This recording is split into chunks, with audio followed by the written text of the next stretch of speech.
Good morning, TopFanRivalry followers. It's Bill and Jackson. It is Friday morning, and that means weekly review. Jackson, you're ready to go? How's it going? Yeah, I'm doing great. The World Series starts today. Uh, Maybe some surprising teams for some people. Uh, I'm certainly surprised that it's whittled down to Arizona against Texas. But hey, I'm here. I'm here for it. One hasn't won a World Series, the other one only has one, and it's from like 20 years ago. So You know, it's funny that you mentioned that because I've been saying ever since we found out who won or who was in the World Series that nobody could predict that. And if anybody predicted Texas against Arizona in the World Series, check their back pocket. They have Gray's Sports Almanac in their back pocket. Saying that right now. yeah, yeah, Because ain't nobody looked at it and said, all right, it's going to be Texas and Arizona. Arizona's going to beat Milwaukee. They're going to beat the Dodgers. They're going to beat the Phillies. Oh, by the way, Texas is going to have to go through the wild card on the last game of the season, but they're going to beat Tampa Bay. They're going to beat Baltimore. They're going to beat the Astros. Yeah, nobody saw that coming. yeah. So, I mean, and both of them came down from 3-2 deficits on the road. So you want to talk about improbable. But I guess my number one today, Bill, is how do you feel about how those series ended? Were you surprised? I'm certainly surprised that the Phillies went down as quietly as they did at home. um, mm, mm, surprised, no, because anything can happen. I don't think it's a home field advantage when you're going back home. When you're going back home up, yes, which both teams did that lost. But when you're going back home down, I mean, let's be honest. The Rangers mentally thought that they were going to be there, but they weren't sure. Okay.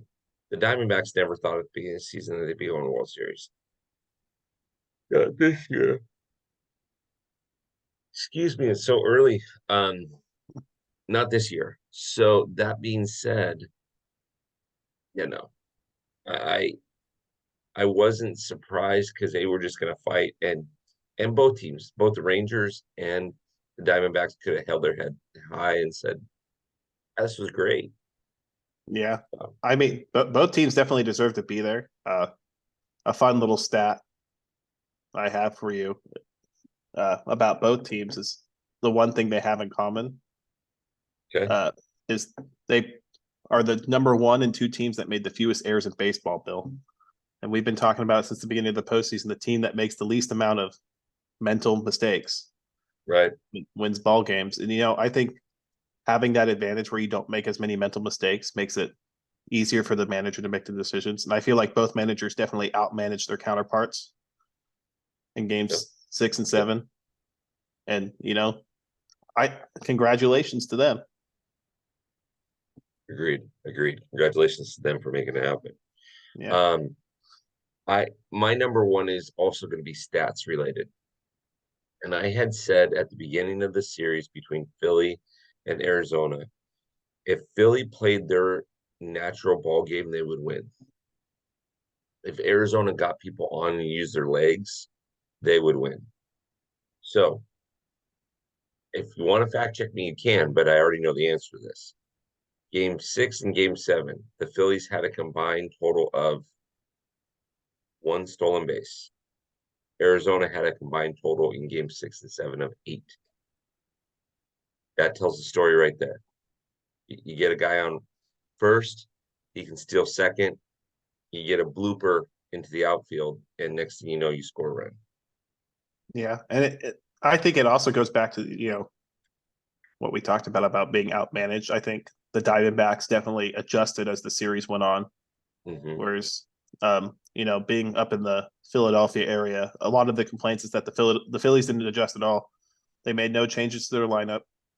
They kept trying to swing for the fences, from game 3 onwards. And it really came back to bite them because the Diamondbacks figured out that, we could chip away and steal bases off these pitchers who don't hold the runners on very well.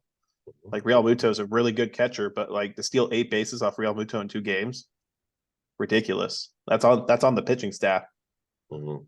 Yeah. So No, I I mean, watched one stolen base where literally it was a right-handed pitcher and he literally came set and the guy took off.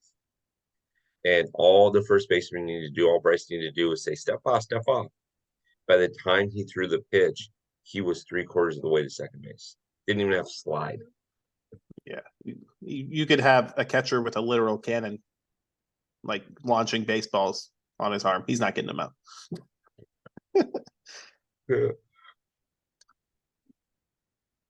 So number two for you is With the Astros loss comes the retirement of Dusty Baker, Bill. yes, it does.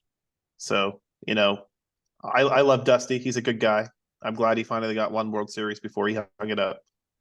But I'm going to transition that into, do the Astros need to reevaluate how their team is built and their locker room heading into the offseason after losing again, becoming the first team since themselves to lose all 4 games of a series at home. Yeah, yeah, it's true. Well, if you look at this is an interesting statistic. Of the last 7 World Series going back to 2017, how many times have the Dodgers or Astros not been in that World Series? Since 2017, they've been in every single one, I believe. Yep, except for this year. Yeah. Dodgers Astros 17, Dodgers Red Sox 18, Astros Nationals 19, Dodgers Dodgers Rays. Rays 20, 21. I can't remember what team won that one. The Braves beat the Astros, Bill. Oh, that's right. That's right. I'm just teasing. Um, so my question becomes, and my question, I'm going to ask you this. This is my question. I agree the Astros need to shake up their locker room, but they need to get younger. Do you agree? I agree. One thing I talk about outmanaged. I get it. Martin Maldonado's a nice guy, handles the pitching staff well. But why on earth in an elimination game when you're struggling to score runs is Martin Maldonado in the lineup when you have a younger, better catcher on the bench? Because Maltine can handle the pitching staff better. He can't hit. So handling the pitching staff is one thing. Now, Texas did exactly what they needed to do in game 7. They came out early. Uh Javier out they of there, got yeah. Javier all rattled, right? And I told Texas, if you get one run, I told Texas fans, you get one run in the first inning and you can get the pitcher up to 25 pitches, you're going to win this game because you're going to take the crowd right out of it and you're going to force a bullpen game. They scored 3. So, And got Javier out of the game. So like the and got cherry on Javier top. out of the game. Yeah. So win-win. But yes, I do think they need to do some shakeups. Remember, Jose Altuve and Alex Bregman, even though they look like they're in their early 20s, remember they were both on that 2017 team. So they've been in the MLB at least 6 years. And Altuve's been playing since 2013 or 14, I believe. and he's Oh, in his 30s. And so, or 31, something like that. And so you've got older talent. It's kind of like what I've said about the Cardinals all along, right? And look what happened with Cardinals this year. They hadn't replaced Yadier, they hadn't replaced Adam Wainwright. They were getting older, not younger. And then they realized, oh crap, we need to get younger. But it cost them a season of being in last place. So, yeah, good call now, Jackson. Good call. yeah. Okay, now here's my number 2 for you. All And right. this is WWJD. What would Jackson do? Okay. I'm going to throw a jersey on you and I'm going to make you an MLB player. I'm All going to make right. you an all-star, right? Oh, very Um, kind. yes, not the superstar. I'm not talking first ballot Hall of Famer. I'm just talking about an all-star. Okay, you're in game 7. Okay. And I won't mention any names, but Garcia uh hits what he thinks is a home run, stands at home plate, doesn't run, and then it bounces off the top of the wall, and he only makes it to first instead of the second. How are you treating that when he gets back? I mean, I think it's a must-win game, so you have to have your best players out there. I think you pull him aside, and you talk to him about it, and I think he made up for it because he ended up hitting 2 home runs in that game. Well, he stole the second base on the next pitch, but Yeah, so let me add. Yeah, he did, and let me add to that fuel to that fire. Right? What happens if he gets thrown out in that steal? you rip him a new one, but you keep playing.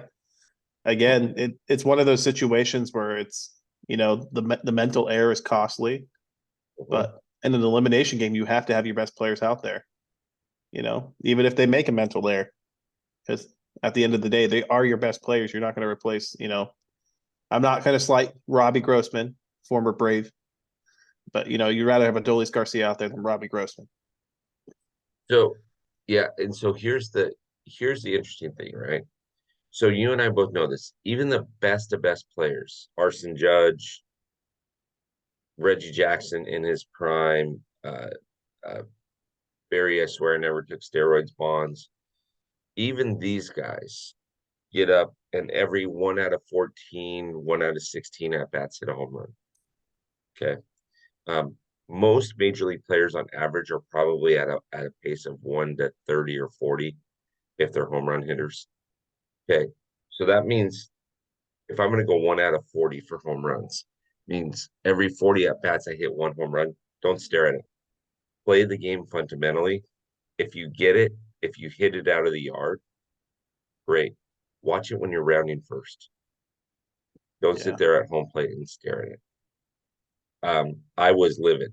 I was livid because this is what I would have done. I would have took him. I would have went into the tunnel and said, "No, Bombi, come with me. Let's go." I would have taken him in the tunnel and said, "Don't ever let me see that you do that again." yeah, and that's what I'm saying. Like, it's something you take care of. After the game is over, you lose the game, you definitely have the right to just Oh, completely lay into him. But you also have the right to lay into him before then. yeah, But I like you said, he stole second base on the next pitch, so he got to second base, and then he hit 2 home runs. So yeah. I it'll just laughed be a though. small footnote. I laughed though because when I saw it, I was livid. And then when he stole second base, I literally was saying on my TV, "Oh, please let him get thrown out. Please let him get thrown out," because I just like I'm glad that he made up for it, right? And at the time, I think Texas was up like 7-3 or something like that, and it didn't matter, right? The game was pretty well in the bag, but Yeah, the fundamental style of baseball is gone. It's gone. And I mean, I had lunch with the guy that played in the MLB earlier this week, and we were talking about this, and it's gone. The old school mentality is gone. It's a lot of these guys are playing for the name on the back of their jersey, not in the front. And so, and they're making insane amounts of money. The league minimum is $750,000. People do the math. Do the math on that. That means you're making just over $60,000 a month. If you can't live on that, that's the league minimum. If you can't live on that, yeah. Well, it's more than that, Bill. They don't play baseball year round, so they're only getting paid while they play. I know. It's just ridiculous. So, I mean, gosh, it's just insane. Anyways, I digress. What do you got for number three, Jackson? Number three, I'll stick with Texas. They've named their game one starter. It's going to be Nathan Eovaldi, Mhm. who, Nasty Nate. if we remember the last World Series he pitched, he was absolutely dominant. Sorry, Hmm. Bill. I know. In that 18 inning game or whatever in LA, he came out of the bullpen and threw like 5 innings or something like that. But he's 4-0 this postseason. If he wins tonight, he'll be the first pitcher ever to win his first 5 starts in the postseason. Hmm. Hmm. So Yeah, what's that? he'll be facing Zach Gallen on the mound. So it should be an interesting It'll be matchup. an interesting matchup. Um, Nate he's having fun, and you can see him having fun. In that very stressful, what was it, game 6 or 7? Did he pitch 7? 6, I think. 6. Very stressful game 6. Um, he throws a curveball and it gets fouled off by Jeremy Payne and bounces up and it hits Jonah Heim in a place you don't want to get hit. And Nathan starts laughing. And I mean, you can tell that he's having fun out there, which I don't care the pressure of the game. If you can't have fun playing the game, you're going to make mistakes. I don't care. Tens of thousands, millions of people are watching you. If you can't have fun and remember that it's still a game, you are ultimately going to make some type of mistake, and your greatest fear is going to come. Yeah. Right? You got to stay within yourself. But man, this dude is good this offseason. And no disrespect to Jordan Montgomery, but man, that guy's come alive too. Yeah. I mean, Evaldi's one of those guys that, he's had a lot of injuries in his career, but he's always had the stuff. He's got like that 100-mile-an-hour fastball, a devastating cutter, a big curveball, a slider. I think, like you said, it's having fun, and it's easy to have fun when you have good stuff. And Did you um side note, did you see Chas McCormick get hit by a 104-mile-an-hour fastball at yes, Chapman? Ouch. he probably still has that mark on him. Oh, he will all off season. Yeah, he'll show up to spring training and be like, "Hey, look, there's where he got me."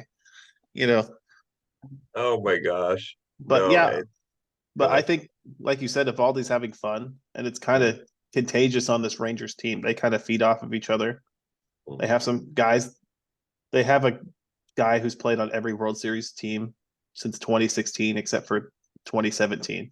Isn't that wild? A team that played in the World Series. They have like Corey Seager, Aroldis Chapman, guys like that. They have veteran players, which I think will give them the edge in the World Series because they're playing a really, really young Arizona Diamondbacks team. Yeah, yeah. Which is my third point is I think the difference maker in this series isn't going to be the veterans, it's going to be the young kids. It's going to be the Evan Carters, the Josh Youngs, the uh, Corbin Carrolls, the younger kids that ultimately don't know that they're not supposed to be there yet. I mean, Evan Carter was playing what double A ball or something like that in September, and Something like that. he makes the catch of his life in left field in game one. I mean, a Tanner or a Timothy Looper type catch where he catches it and looks at his glove and goes, "Oh." Um, but I mean, my number 3 point is it's all about the young guys. It's going to be all about the rookies. You have the veteran leadership like Evan Longoria. You've got Corey Seager. You've got, some of the guys that are a little bit more veteran, Christian Walker, that are a little bit more skilled at it, Aroldis Chapman, Nathan Eovaldi. But it's the difference maker isn't going to be those guys. It's going to be about the kids, right? It's going to be about the kids. So that's my number three.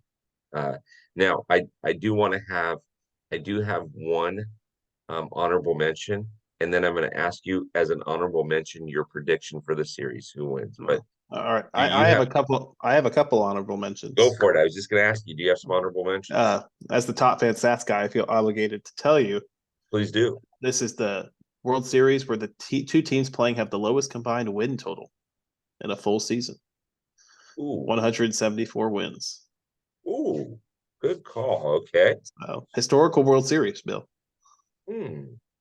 We don't call him the top 10 stats guy for nothing, ladies and gentlemen. He cashed that $1 million check every month, and we pay him it just for topics like that, just for things like that. And then, I mean, the other one is the Texas Rangers have never won a World Series. They're 0-2. Hmm. But, I believe Bruce Bochy is undefeated in the World Series. So, And Bruce Bochy won one of those World Series against the Rangers, yeah. So 2010. he's looking to, gain redemption in the eyes of the Rangers fans. So, Absolutely, absolutely. So my honorable mention is kind of twofold. One, baseball IQ. The team that makes the least amount of mistakes, baseball IQ wise, is going to win. Let me give you an example. Game six, must win game for the Rangers, right? Must win game for the Rangers. Um, game six, game seven, game seven. I'm sorry. Must win game for the Rangers. Still must win game, anyways. Marcus Simeon walks in 4 pitches. It's obvious that Christian Javier is struggling. Fifth pitch, he throws an inside fastball, almost hits Corey Seager. Corey backs out of the way. Sixth pitch, inside fastball out of the zone. Corey Seager swings and pops it up third. Almost could have run you out of the inning. Instead, no, that was game six. I'm sorry, game seven. Corey hit that home run in the first inning. Almost Yeah. could have ran you out of that inning, but instead, they bounced back. So it's going to be baseball IQ in this World Series. The second thing is you don't have to be named Barry Bonds to get the quote unquote Barry Bonds treatment. By game three, I would have been walking Yordan Alvarez every time he came up, regardless if the bases were loaded. I mean, that guy was seeing the ball like it was a beach ball on a tee. Yeah. I mean, and to your point, what did the Diamondbacks do the last two games of the series with Bryce Harper? Did they give him anything to hit, Bill? Absolutely no. No, no. Harper, Turner, and Schwarber, the top three guys in the Phillies lineup, went over 23. And it's mostly because they were pitching around Schwarber and Harper. They were making them expand the zone and chase. Yeah, yeah, and when you put it all on Trey Turner, he's gonna go over because he's mentally that's gonna get to him. But I gotta tell you, Jackson, I have to tell you this. There was an inning where Jordan came up, bases were loaded, and the Rangers I think were up by one, up by one or up by two. They're up by two, I think. And Jordan comes up, and I'm like, walk him, and they didn't. And the first pitch, he lines into center field for a base hit, 2 run score. I'm like, your opportunity cost, right? It would have cost you 1 run versus two. Now the game's tied. Yeah. I mean, the guy just was seeing the ball too well. He just was seeing the ball too well, and that's fine. People have those days. That's okay. That's very much okay. But I mean, just walk him. It's okay. It's Yeah. and It, so it'll be interesting to see how Arizona approaches Adolis Garcia with how hot he's been. mhm, And it'll mhm. be interesting to see how Texas approaches Ketel Marte, who, by the way, is 1 game away from tying the longest postseason hit streak in Major League history. He's at 16 games. So The so interesting fun fact about that too, or at least it'll be interesting to see again, not only Garcia, but it'll be interesting to see how other teams look at this postseason. Because on paper, there's no reason why these two teams should have advanced to the World Series. no, None whatsoever. I mean, think about this for a second. The Rangers had to beat the second best team in the AL with 99 wins. No problem. Sweep. Then they had to take on Baltimore, who had 101 wins. Best in the AL. Sweep. Then they had to take on their own nemesis and won all 4 games at Minute Maid Park. All four. Arizona had to take on Milwaukee. Good ball club. Turned it on towards the end of the season. Done. Swept the Dodgers. Done. Took on the Phillies. Won, what, 3 games out of 4 games at Citizens Bank Park? Done. So it'll be interesting to see how people respond, how the analytics respond, and how clubs look at this playoff and say, okay, we need to do X, we need to do Y. And again, I'm telling you, Jackson, the teams that get older with, no disrespect to the Yankees, but with Arson Judge and with Giancarlo Stanton and Anthony Rizzo, those teams are going to be the teams of the past. The teams that are going to be winning are the teams that are running. And you and I have talked about this all season long. All season long.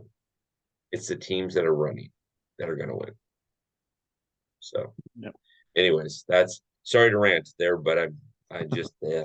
Okay, your prediction. Who My wins the World predict. Series?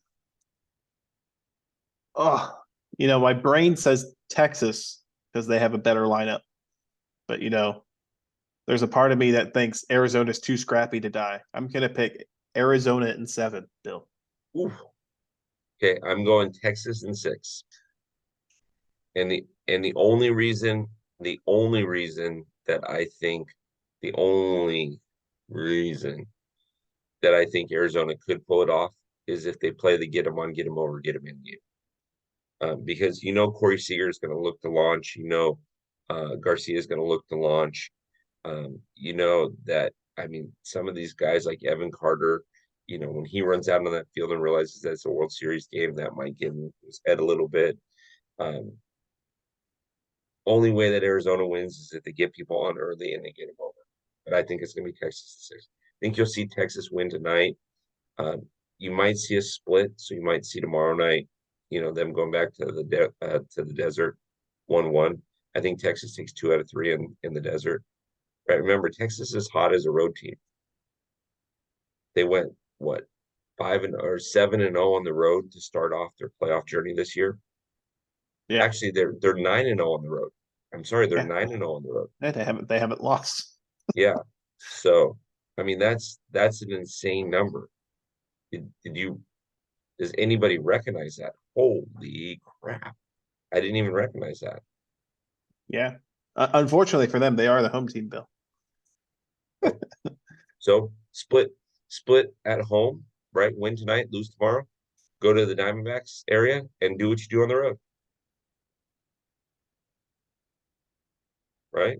Yeah, So anyways, Jackson, I know it's early, but we got to get going. We got things to happen today. So Jackson, why don't you tell everybody what they can do if they use a specific code, what it gets them? I mean, you can use code Jackson in the shop, get 10% off. I believe we have a discount code running for our convention in Las Vegas, Bill. We do Or have we, that. We do have a discount code, but they use the code Jackson and that'll get them the 10%. ooh, you could use But yeah, but if you have locker room access, here's the thing. If you want to go to FanFest, here's how it rolls. If there's 2 of you, it's going to cost you $150 a person. If you go in and get locker room access and use that 10% discount code that Jackson has told you about, locker room access is $58 a year. You get $5.80 off of that. Okay. So you're going to save yourself, 580 there. But then when you go to buy those 2 tickets for FanFest, they're only $75 a piece. there you So go. now you're only spending about $205 versus 300 to go to this phenomenal event. I can't wait to announce the location and everything that's happening there. It's going to be phenomenal. So go on there, check that out. Also check out the new collaboration that we did with the Houston Hack Group. So Jackson, have you seen the shirt yet? I have not seen the shirt. I will. I'm sure I'll see it right when we're done here. I'm sure we will. I'll show it to you. Top Fan Rivalry followers, thanks for listening to us on a Friday morning. We love doing this. Just because the season's ending doesn't mean that Jackson and I are finished. Just No. because the season ends doesn't mean that we're finished. Yeah, they don't pack us up and wait for spring training to start. No, no, we keep going. So, yep. All right. Jackson, thank you so much for your time. And let's go and let's enjoy the World Series. All right. All right.